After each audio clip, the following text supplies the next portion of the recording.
샬롬, 믿음찬교회 군장병 여러분들과 성도님들을 예수님의 이름으로 환영합니다.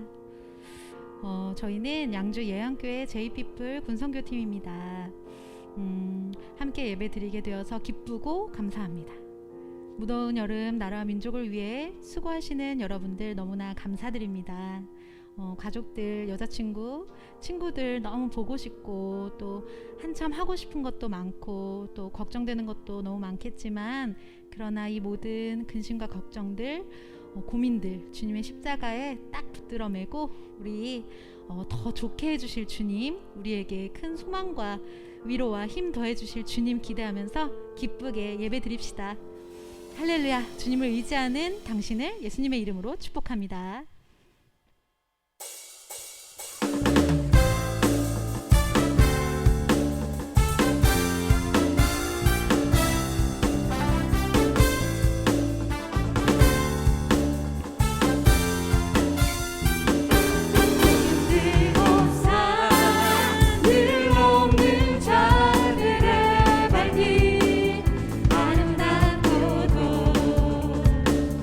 아름답고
고백합시다. 주님의 높고 위대하심을.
사랑하는 믿음찬 교회의 용사 여러분 반갑습니다.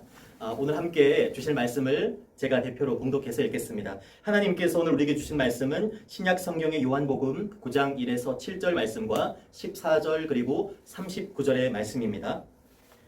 예수께서 길을 가실 때에 날때부터 맹인된 사람을 보신지라. 제자들이 물어 이르되 랍비여, 이 사람이 맹인으로 난 것이 누구의 죄로 이남이니까? 자기니까 그의 부모니까? 예수께서 대답하시되 이 사람이나 그 부모의 죄로 인한 것이 아니라 그에게서 하나님이 하시는 일을 나타내고자 하심이라. 때가 아직 낮음에 나를 보내신 이의 일을 우리가 하여야 하리라. 밤이 오리니 그때는 아무도 일할 수 없느니라. 내가 세상에 있는 동안에는 세상의 빛이로라. 이 말씀을 하시고 땅에 침을 뱉어 진흙을 이겨 그의 눈에 바르시고 이르시되 실로암 못에 가서 씻으라 하시니, 실로암은 번역하면 보냄을 받았다는 뜻이라. 이에 가서 씻고 밝은 눈으로 왔더라. 14절 말씀입니다. 예수께서 진흙을 이겨 눈을 뜨게 하신 날은 안식일이라. 39절입니다. 예수께서 이르시되 내가 심판하러 이 세상에 왔으니 보지 못하는 자들은 보게 하고 보는 자들은 맹인이 되게 하려 함이라 하시니 아멘. 자, 이 시간에는 빛이신 예수님을 바라보자, 빛이신 예수님을 바라보자라는 제목으로 하나님 말씀을 함께 나누길 원합니다. 자, 우리 60여단의 믿음찬 교회의 용사 여러분, 샬롬입니다.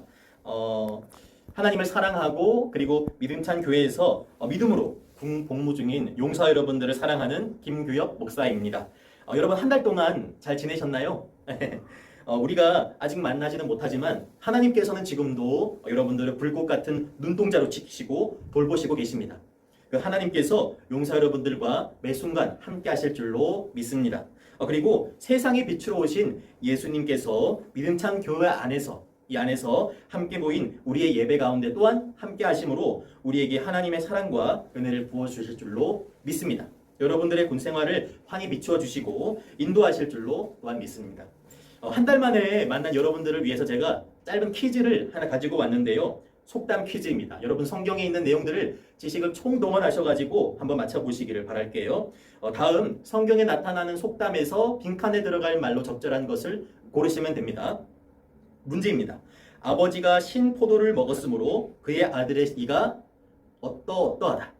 아버지가 신 포도를 먹었으므로 그의 아들의 이가 어떠어떠하다에 들어갈 말은 무엇일까요? 1번 까맣다, 2번 달다, 3번 시다, 4번 빠진다. 정답은 무엇일까요? 네, 정답은 바로 3번 시다입니다. 이스라엘에서는 아버지가 신 포도를 먹으면 그의 아들의 이가, 그러니까 치아가 씌어진다라고 말합니다. 정말 그럴까요? 신포도를 먹은 사람의 치아가 씌어지겠죠. 하지만 유대인들은 그렇게 생각하지 않았습니다. 신포도의 신맛이 자녀에게 전가되고 대물림된다라고 여긴 것입니다. 바로 죄의 문제에 대해서 거론할 때 늘 이 속담을 이스라엘 백성들은 사용했다고 합니다. 아버지가 죄를 지으면 그 아들의 대가 되어서 벌을 받는다라고 생각한 것이죠. 용사 여러분, 정말 그런 것일까요? 오늘 읽은 요한복음 9장은 예수님께서 사역하신 3년간의 공생의 기간 중 둘째 해에 있었던 사건이 됩니다. 예수님께서 예루살렘 성전에 가셨을 때의 일입니다. 예수님께서 살고 계시는 거주하시는 곳은 갈릴리 나사렛인데 예루살렘으로 가셨다 함은 분명 이때 매우 중요한 이스라엘의 절기를 지키러 성전에 가셨음을 우리가 생각할 수 있습니다. 그 절기는 바로 초막절이었습니다. 초막절이라고 들어보신 적 있으시죠? 초막절은 광야에서 40년 동안 그 조상들과 함께 하셨던 하나님께 감사하는 절기이면서 동시에 추수를 감사하는 아주 중요한 감사의 절기였습니다. 수많은 사람들이 예루살렘 성전으로 모여들었습니다. 그러다 보니까 자연스럽게 구걸하는 사람들도 거지인 사람들도 굉장히 많이 있었죠. 예수님께서 승천하신 뒤에 베드로와 요한이 성전 미문에서 구걸하는 사람을 만난 적이 있음을 여러분 알고 계실 텐데요. 그 사람은 당시에 걷지 못하는 사람이었습니다. 장애를 가지고 있었죠. 지금과 달리 2000년 전에는 신약이나 구약의 시대에 장애를 가진 사람은 스스로 할 수 있는 일이 아무것도 없었기 때문에 항상 구걸을 해야 했습니다. 그리고 마침 예수님의 제자들도 예수님과 함께 성전에서 구걸하던 한 사람을 이때 만나게 됩니다. 우리가 방금 퀴즈로 풀었던 그 이스라엘 속담을 아마 제자들이 생각하고 있었던 것 같아요. 얘들아, 이 사람이 앞을 보지 못하는 이유가 무엇일까? 그야 그 부모가 죄를 지었기 때문이겠지. 아니야, 혹시 엄마 뱃속에서 죄를 지었을지도 몰라. 이런 이야기들을 하면서 제자들은 예수님께 이렇게 여쭙니다. 선생님, 저 사람이 앞을 보지 못하는 이유가 누구의 죄 때문입니까? 그러자 예수님은 그 누구의 죄 때문도 아니라고 말씀하십니다. 예수님은 도움의 손길을 주기는커녕 죄를 지어서 앞을 못 보는 벌을 받은 것이라고 손가락질하는 사람들로부터 앞을 보지 못하는 그 사람을 구하기를 원하셨습니다. 그래서 아무도 가까이 하지 않는 그 사람에게 다가가서 침을 뱉고 그 흙으로 진흙을 이겨 보지 못하는 눈에 발라주신 것입니다. 그리고 실로암 못에 가서 그 눈을 씻으라라고 말씀하셨죠. 예수님 시대에는 상처가 난 환부에 술이나 기름이나 침을 바르면 낫는다고 여겼기 때문입니다. 그랬더니 그 사람이 여러분이 알고 계신 것처럼 앞을 보게 되었습니다. 태어나서 처음으로 이제 세상을 볼 수가 있게 된 것이죠. 굉장히 놀라운 일입니다. 그러자 그 사람은 성전 여기저기를 구경하며 돌아보면서 여러 곳을 살피게 됩니다. 여기까지가 저와 여러분들이 읽은 요한복음 9장 1에서 7절까지의 말씀인데요. 아마 이 이야기를 용서 여러분들도 들어서 알고 계실 것입니다. 그렇죠? 이 이야기가 그 유명한 실로암에 대한 이야기가 됩니다. 그런데 정말 중요한 내용이 우리가 읽은 이 내용 다음에 이어지고 있습니다. 왜냐하면 나면서부터 못 보는 사람이 실로암 못에 가서 눈을 씻으니까 볼 수 있게 된 사건을 가리켜서 우리는 표적 사건이라고 말을 할 수가 있거든요. 영어로 말하면 사인입니다. 사인. 이 표적이라는 것은 기적과는 좀 구별되는 것입니다. 제가 여러분들을 위해서 그 공식을 하나 출력을 해왔는데요. 이와 같습니다. 표적이라고 하는 것은 잘 보이시나요? 기적과 의미를 더한 것이 바로 표적이 됩니다. 기적의 의미가 더해져야 표적이 되는 것이죠. 그래서 저는 이 실로암 사건에 숨겨진, 이 표적 사건에 숨겨진 의미, 하나님의 뜻에 대해서 용사 여러분들과 함께 찾기를 원합니다. 그 의미를 발견하게 되면 예수님이 어떤 분이신가도 저 여러분이 알 수 있게 될 것이니까요. 이 놀라운 표적 사건이 있고 난 다음에 예수님은 요한복음 9장 8절부터 무려 34절까지 한 절에서도 등장하지 않고 있습니다. 그리고 눈을 뜨게 된 사람에 대해서, 그 부모에 대해서 바리새인들이 계속해서 물어보는 신문의 과정이 등장하고 있습니다. 자세히 따져서 물어보는 그 와중에 눈을 뜨게 된 사람은 예수님에 대해서 더 깊이 알게 되는 것이죠. 그가 만난 예수님이 과연 어떠한 분이셨는가에 대해서 여러분 저와 함께 세 가지로 함께 살피길 원합니다. 첫 번째로 예수님은 하나님으로부터 보냄받은 사람입니다. 예수님은 하나님으로부터 보냄받은 사람입니다.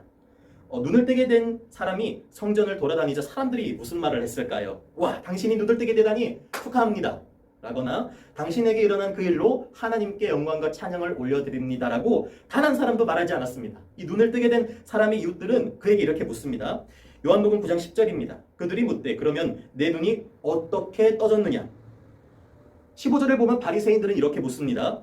그러므로 바리새인들도 그가 어떻게 보게 되었는지를 물으니 이르되 그 사람이 진흙을 이겨 진흙을 내 눈에 바르매 내가 씻고 보나이다 하니, 심지어 바리새인은 그 눈을 뜬 사람의 부모도 불러서 이렇게 묻습니다. 뭐라고 묻냐면 이는 너희 말에 맹인으로 났다는 너희 아들이냐? 그러면 지금은 어떻게 해서 보느냐? 19절에 나타나 있습니다. 계속해서 동일한 것을 묻고 있죠. 그리고 다시 눈 뜬 사람을 불러서 이렇게 또 묻습니다. 그들이 이르되 그 사람이 내게 무엇을 하였느냐? 어떻게 내 눈을 뜨게 하였느냐? 여러분, 이 모든 질문의 공통점이 과연 무엇일까요? 바로 how, 어떻게라는 질문이 됩니다. 눈을 뜬 사람은 어떻게라고 질문하는 사람들에게 예수님이 고쳐주셨습니다 라고 계속해서 대답을 합니다. 그런데도 그 예수님에 대해서 이웃들도 바리새인들도 단 한 사람도 예수님이 누구시냐 라고 묻지 않습니다. 그분이 누구냐에 대해서는 전혀 관심이 없었던 것입니다. 단지 진흙을 아픈 곳에 바르고 실로암에 가서 씻으면 누구든지 그 가지고 있는 환부를, 그 병을 치료할 수 있는 것일까요? 전혀 아니죠. 누가 이 기적을 행하였는가, 이것이 중요한 것입니다. 이 기적을 행하신 예수님이 어떠한 분인가, 누구이신가를 생각해야만 하는 것이죠. 여러분, 바리새인들에게 예수님은 누구이셨을까요? 14절에 예수님이 기적을, 표적을 행하신 것이 안식일이라고 나와 있으니 예수님은 그저 안식일을 범한 사람에 불과했습니다. 바리새인들은 모세의 율법을 최고로 생각했기 때문에 그 율법을 글자 그대로 판단하고 살아가야 한다고 생각했던 사람이니까요. 그러니까 안식일의 계명을 어겨서 병자의 병을 고쳤다? 라는 것은 있을 수 없는 일이다 라고만 생각했던 것입니다. 무려 3번이나 그들은 어떻게 눈을 뜨게 되었느냐라고 물었지만 예수님에 대해서는 조금도 알 수가 없었던 것입니다. 반면에 눈을 뜬 그 사람은 예수님을 그저 율법으로 판단하지 않았습니다. 자신에게 일어난 일, 지금 나의 눈이 뜨게 된, 나에게 일어난 그 사건에 집중했던 것입니다. 그리고 그가 마침내 이것을 알게 되었습니다.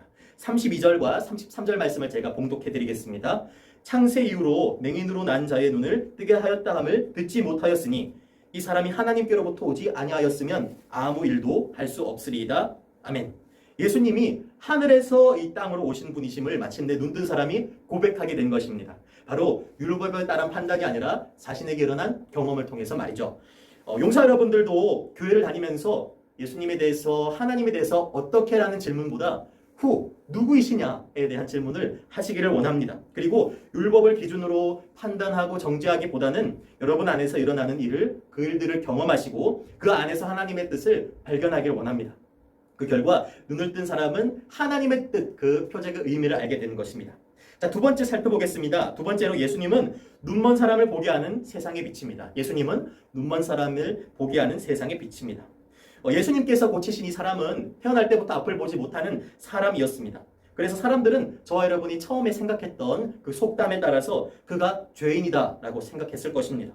그런데 이제 눈을 떠서 볼 수 있게 되었으니 그의 죄가 사하여졌다 라고 생각했습니다. 용사 여러분, 정말 죄가 있었는데 사하여져서 보게 된 것일까요?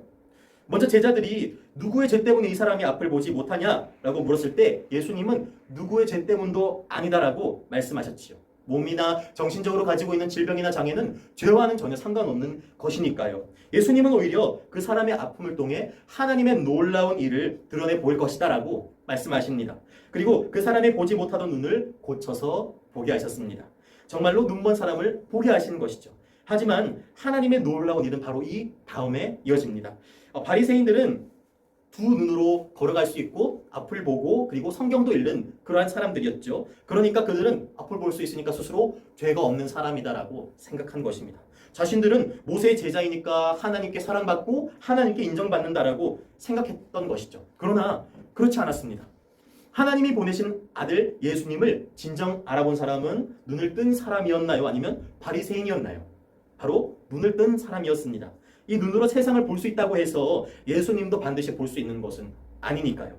예수님이 오시기 전에는 세상을 볼 수 있는 사람이 보는 자이고 눈을 감아서 볼 수 없는 사람이 보지 못하는 자였습니다. 하지만 예수님이 오신 이후로부터는 예수님을 알아보는 사람이 진정 보는 자이고 예수님을 진정 알아보지 못하는 사람은 눈먼 자가 된 것입니다. 성전에서 구걸하며 앞을 보지 못한 이 사람도 처음에는 예수님을 알아보지 못했습니다. 하지만 앞을 보게 되고 자신을 눈을 뜨게 하신 분이 하나님께서 보내신 분이라는 것을 알게 되면서 예수님을 알아보게 되는 것입니다. 그래서 예수님을 믿고 구원까지 받게 되는 것입니다. 그러니까 용사 여러분, 앞을 못 보는 것이 죄가 아니라 예수님을 앞에 두고도 그 예수님을 알아보지 못하는, 하나님이 보내신 분이심을 알지 못하는 것이 죄가 되는 것입니다. 바로 그런 죄인들을 위해서 예수님은 세상의 빛으로 오신 것입니다. 따라서 저와 여러분들도 세상에 비치신 예수님을 보고 만나야만 합니다. 그러면은 마지막으로 세 번째입니다. 어떻게 우리가 예수님과 만날 수 있을까요? 자, 셋째는 예수님은 먼저 우리를 찾아와서 만나주십니다. 예수님은 먼저 우리를 찾아와서 만나주십니다. 요한복음 9장을 읽다 보면 매우 특별한 구절을 발견할 수가 있는데요. 성경이 있는 용사 여러분들은 22절을 한번 보시길 바랍니다. 그 부모가 이렇게 말한 것은 이미 유대인들이 누구든지 예수를 그리스도로 시인하는 자는 출교하기로 결의하였으므로 그들을 무서워함이로라. 아멘. 이 구절은 바리새인이 그 눈뜬 사람의 부모를 불러서 어떻게 된 것이냐 라고 물은 다음에 나오는 말씀입니다. 그런데 출교라고 하는 조금 특별한 단어가 등장하고 있죠. 출교라고 하는 것은 교회에서도 쓸 수 있는 굉장히 무시무시한 표현인데 어떤 종교 모임에서 쫓겨나는 것을 말하는 것입니다. 어디에서 쫓겨나느냐? 바로 이 유대인들이 예배드렸던 유대인 회당에서 쫓겨나는 것을 말하는 것입니다.